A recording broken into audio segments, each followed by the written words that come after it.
अब तो आप वो कर रहे हैं, मगर आपसे तो बात ही नहीं हो पाएगी ना, आप तो आइयो ही नहीं ना उसमें। हाँ ये तो नहीं। आप आओ पहले। एसडीएम साहब मैं भी 27 को ज्वाइन किया हूँ। आपने ज्वाइन किया, मगर अब तो आप चार्ज पे है ना, आप ही मैं चार्ज देखेंगे। पे हूँ, मैं परमानेंट हूँ। इसमें इनको 3 योजना का लाभ दिलवाया जाता है। स्टॉप।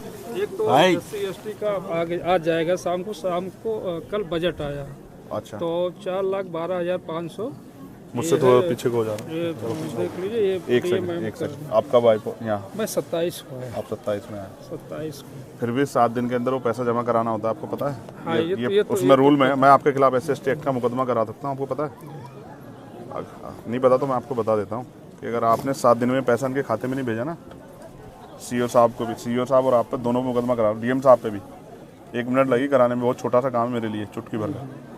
आप चाहोगे मुकदमे में फंसना? ये अच्छा नहीं है। दूसरी बात, अभी तक इस परिवार को परमानेंट सुरक्षा नहीं मिली और आप जानते हैं क्या माहौल है। परमानेंट ठीक है। PSC लगी हाँ, आप पहले परमानेंट सुरक्षा ऑर्डर कराओ इनके PSC लगी लिए। है यार। ठीक है, PSC ठीक है, अच्छी बात है लगी, लेकिन परमानेंट सुरक्षा का ऑर्डर कराओ। ये कहीं जाएंगे तो क्या करेंगे? कहाँ जाएंगे? PSC बंद के बैठ जाएंगे? इनके बच्चे क्या स्कूल नहीं जाएंगे क्या? हमारी ये जिम्मेदारी है कि यहाँ सुरक्षित माहौल बने। वो कैसे बनेगा?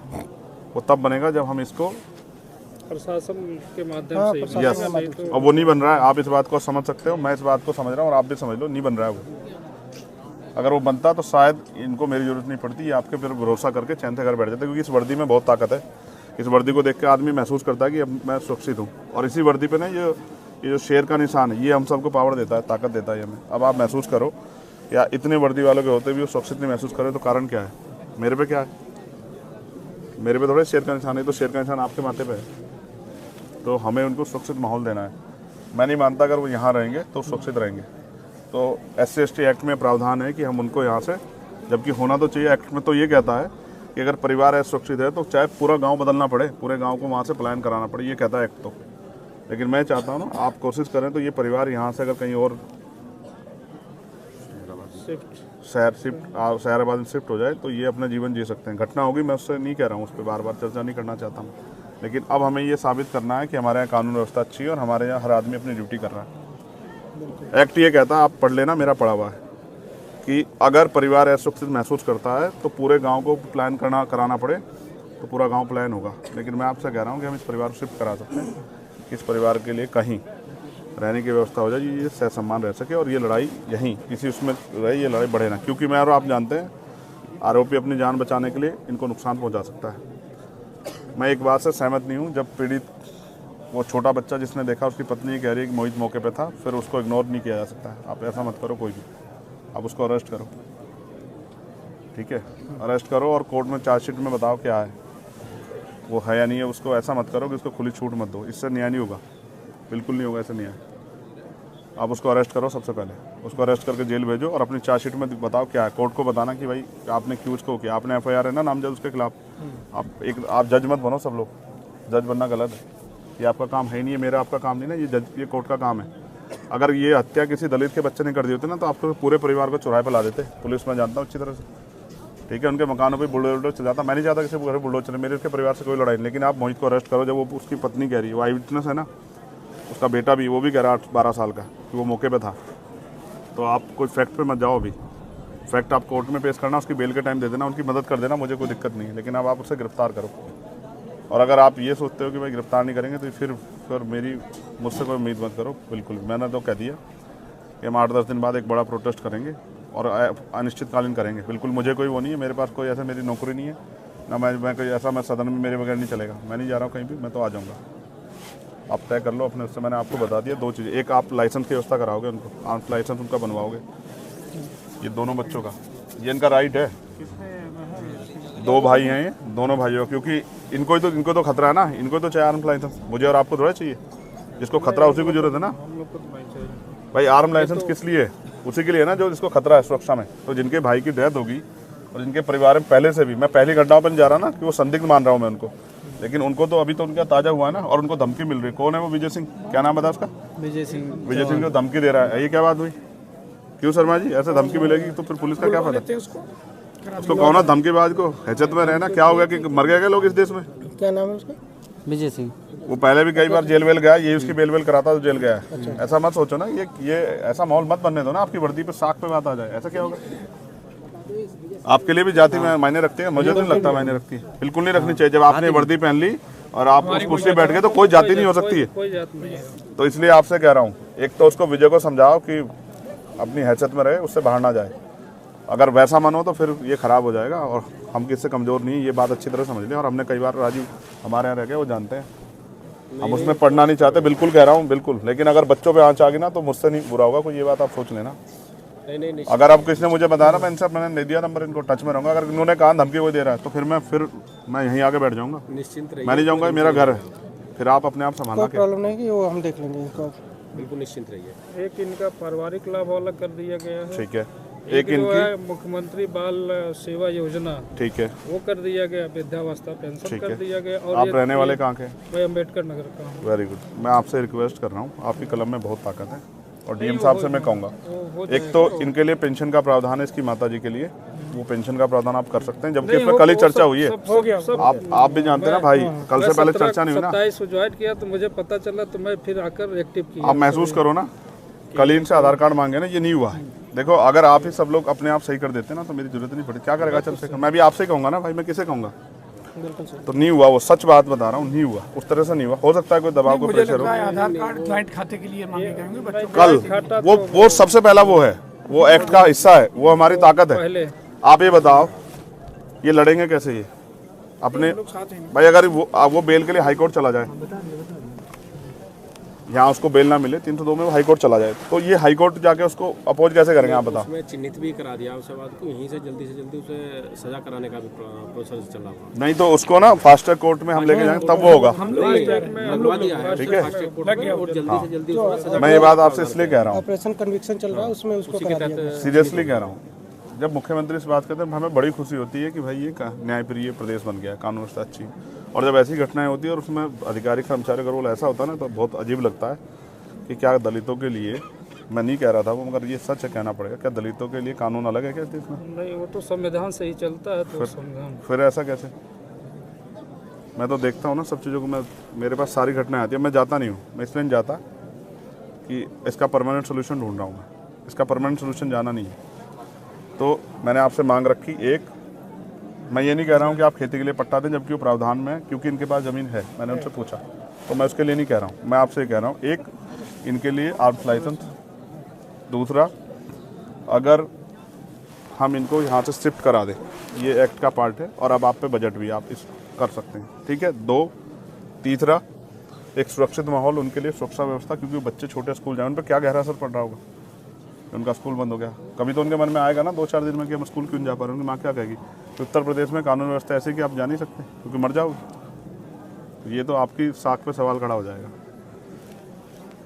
फास्ट ट्रैक कोर्ट में मुकदमा और परिवार को मुआवजा सरकार दे तो बहुत अच्छी बात है, हम तो करेंगे, हम लोग आपस में मिलकर करेंगे, हमने तय कर लिया। जितने हम बड़ी पंचायत बुलाएंगे उतने हम करेंगे, चाहे हमसे जो भी जुटे वो हम करेंगे। मैं आपको नहीं कह रहा, लेकिन आप चाहो तो कर सकते हैं। ये दुआएं देंगे सब लोग आपको कि भाई किसने हमारी मदद की। देखो, बाप कुछ भी हो, चाहे मिट्टी का हो, लेकिन वो अपने बच्चों को किसी आगे हाथ नहीं फैलाने देता। वो कोशिश करता है कि वो उनकी सारी लड़ाई लड़ दे। 2 छोटे-छोटे बच्चे हैं, क्या उनकी शादी कौन करेगा?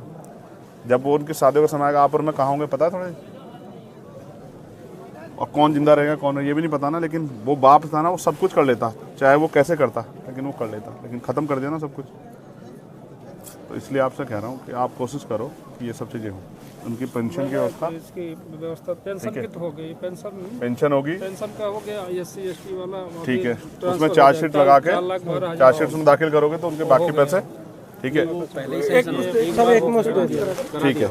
अब इनकी असला का लाइसेंस, ठीक है, एक इनके लिए परमानेंट सुरक्षा। और क्या बचा, किस पे चर्चा की थी मैंने, क्या कहा था तुमसे? बच्चों उसके लिए 2500 रुपए के लिए वो शिक्षा जो है तो मिलेगा, वो कर सकते हैं। मैंने एक डीएम साहब से कराई थी उनके बच्चों की, हाँ, 2 बच्चों को मिलेगा 2500 रुपये पर मंथ। हाँ है वो 2500 रुपये का प्रावधान है एक बच्चे का, 3 में से 2 का होता है वो। मैंने कराया, मेरे अच्छी तरह आगरा में एक डीएम थे, उन्होंने बहुत अच्छे डीएम थे, उन्होंने मुझसे बात की और उन्होंने करा कर दिया, ठीक है। बस अब मैं ये चाहूँगा ना, एक सबसे बड़ी जो है ना, जो साख पे सवाल आया खाकी की, वो ये है कि वो जो दूसरा आरोपी है जो मौके पे मौजूद था, जब वो कह रहे हैं, मैंने उनको कसम धर्म दे के सब कुछ पूछ लिया, और मैंने ये भी कह दिया, सारे फैक्ट बता के पूछ लिया कि भाई इससे कमज़ोर हो जाएगा, तो वो कह रहे हैं वो मौके पे था, तो अब आप उसमें कोताही मत बरतो। वो ताकतवर हो सकता है, मैं समझ सकता हूँ, लेकिन ऐसा मत करो। नहीं कानून से बड़ा ताकतवर कोई नहीं हो सकता, आप समझो, ठीक है ना। बिकरू याद है ना आप लोगों को, कानून से बड़ा फिर क्या हुआ, और अभी हुआ एक दरोगा जी को लगी ना, फिर उसको विनय वर्मा को लाके कि हम वो मौके पर वो करवाने गए थे, बरामदगी, और वहीं मौके मार दिया पुलिस ने। हम सब जानते हैं, तो हम सब देखते हैं, हम नहीं वो कर रहे ना, जो गलत कर रहा है उसके साथ गलत करो, लेकिन सही के साथ गलत हो रहा है तो फिर ये अच्छा नहीं है। तो इसलिए उसको अरेस्ट करो राजीव भाई, और कह देना चारू मैडम से मैं एक ही उस तक वो करूँगा, मैं आज उनकी रेस्पेक्ट करूँगा अगर वो इस काम कर देंगे, और नहीं करेंगी ना, ऐसे ज़्यादा धमका रही है ना। वो जो सुन रहा था मैं अभी, आप थे पता नहीं कोई अंदर ही, तो कह रही है अच्छा इनकी ज़्यादा मदद करोगे ना और इनको भड़काओगे तो मैं तुम पे ठोके, क्या कर देंगे, ठोके मुकदमा। नहीं ऐसे नहीं कह सकते, मैं आपको सुनाऊँ, आपको कभी नहीं कह सकते, सुनाऊँ आपको, कभी नहीं कह सकते। राममोहन जी सुनोगे? चलिए ठीक है, वो हम बात कर लेंगे। भेजिए, हम सुन मैंने सुन लिया ना, मैंने सुन लिया। मैं रहा हूँ आपके पास। मैं बिल्कुल, मैं विदाउट फैक्ट कोई बात नहीं करता हूँ। देखो जो मुझे जानता ना वो जानता, मैं बिना उसके नहीं बहस करता हूँ। मैंने वो सुनी हो, कह रही है हम करते रहे अपना काम, तुम्हें कोई बात करनी हाँ करो, उनसे बात, उनके रिश्तेदारों को नहीं बात करने, तो क्या कर रहे हो, ऐसे होता है कानून व्यवस्था। अधिकतर तो सारी जितनी भी आपकी बातें हैं एसडीएम साहब ने बताया था, परसों ये प्रोसेस में पूरी होगी। एक लाइसेंस वाला इनका फार्म मैं लाइसेंस का और स्थापन कर लें। मैं आपको एक सीनियर अधिकारी मानते हाथ जोड़ के आपसे आग्रह करूँगा। आज ये तारीख तो है, मेरा आज मैं 11 तारीख को इन्फॉर्मेशन लूँगा और 11 तारीख तक मैं देखूंगा कि आपने कहाँ तक वो बढ़ा दिया। 11 तारीख की शाम को फिर मैं इस पर अपना मत रखूंगा, मैं आपसे बिल्कुल स्पष्ट कह रहा हूँ। उसकी जो फिर मैं, हो जाएगा, ठीक है, उससे पहले आप ये समझना कि ये चंद्रशेखर ने आपसे आग्रह किया हाथ जोड़ के कि उसको आप कर दो, लाइसेंस करा दें, हो जाएगा। हो जाएगा। मैंने उनको वचन भी दिया कि आपको आपकी सुरक्षा में कोई कोताही नहीं होगी। इसको आप कह के आज ही करा दो सीओ साहब, बिल्कुल बिल्कुल, ठीक है। हाँ, आचार-संहिता लगने से पहले। ये हम कराते हैं। मैं अपने लिए नहीं मांग रहा हूँ ना, देखो आप महसूस करो, मैं तो वो हूँ गोली खा के बैठा हूँ, मैं अपने लिए नहीं कह रहा हूँ। और मैंने नहीं कहा हमारे डीएमएसएसपी को, मैंने उनको लाइसेंस के लिए कहा, उन्होंने मेरी अपनी मजबूरी बता दी, मैंने कहा छोड़ दो, मैंने जब मौत आएगी आ जाएगी, लेकिन इनके पास मौत तब आएगी जब चंद्रशेखर नहीं होगा। तो ये बात आप इसमें करना, और विजय भाई साहब को बुला लेना, बड़े मजबूत आदमी हैं, उनको कहना ये उत्तर प्रदेश है और ये अब इसमें ये चलेगा नहीं जो आप कर रहे हो, धमकाना उमकाना बंद कर दें। आपने अपराध किया तो मरो ना, आप जेल जाओ, क्या वो मुसीबत है, सजा काटो ना, क्यों डर रहे हो? जब आप अपराध कर रहे हो तो फिर क्यों डर रहे हो? अपराध करते क्यों नहीं सोचा आपने फावला चलाते हुए? उसको देख के सीओ साहब जो धमकी दे रहा है, ठीक है, तो ये मेरा आपसे हाथ जोड़ के आग्रह है सब साथियों से कि आप इसमें मदद करा दें। ड्यूटी की है, आप इसमें हम लोग की ड्यूटी है। आप उसको जल्दी से मुझे बता दो, आपको काम करके जो मैंने आपसे उम्मीद की है राजू भाई। आप ये हमारे यहाँ बहुत चर्चित चेहरे थे, मैं इनकी बड़ाई नहीं करता, नहीं कह रहा हूँ। इन अपराधी कांपते थे इनके नाम से, सिंघम कहते थे इनको हमारे यहाँ के, पता नहीं क्या हो गया। यहाँ भी है, यहाँ भी सर सिंघम, यहाँ भी है सिंघम। दिख नहीं रहा ना मेरे आने से पहले हो जाता तो मान लेता कि भाई वही थे। मैं ये क्षेत्र है, आप रहेंगे राममोहन जी हमारे यहाँ? मैं भोपाल में रहा हूँ, संबंधा सी वाले में मेरी भी आपकी बहुत मुलाकात है, 2 साल लगातार भोपाल। देखो आप कितने अच्छे, देखो वहीं रह के आना हमारे यहाँ, तो कितना अच्छा है। पर यहाँ थोड़ा सा दिक्कत है। ना कोई दिक्कत नहीं, कोई दिक्कत नहीं। ठीक हो जाएगा, और कोई नहीं धमकाएगा, और धमकाएगा ना तो तुम्हारे भाई का फोन है, मुझे फोन करके बता दो, बेटा कोई दिक्कत नहीं। सब छोड़ के आ जाऊंगा, ये बात ध्यान रखना, ठीक है। खुश रहो, चिंता मत करो। इधर आओ हीरो, उनको दोनों बच्चों को बुलाना, मैं इनको दिखा दूं एक बार। आओ इधर आओ, दीक्षा सौम्या आ जाओ बेटा, थोड़ी सी पीछे हो जाओ भाई आप। इधर आपके बच्चे तो बड़े बड़े हो गए होंगे अब। आप महसूस करो इनकी जगह अपने भाई को रख के देखो कैसा महसूस होता है। आदमी को आग लगती है कि मैं क्या कर दूं, मगर मैं इनको उस रास्ते के लिए नहीं कह रहा हूँ ना, मैं ये कह रहा हूँ कि बस ठीक है जो हो गया, लेकिन इनको जीने का अधिकार दे दो, ये अच्छा है, ठीक है। नमस्ते करो सर को, जाओ खुश रहो, ठीक है। ए गौरव, बहादुर की तरह जीना सीखो, ठीक है। आंख में आंसू नहीं आने चाहिए, और माँ को आंसू मत आने देना, ठीक है। चलो सौम्या चलेंगे हैं, खुश हो।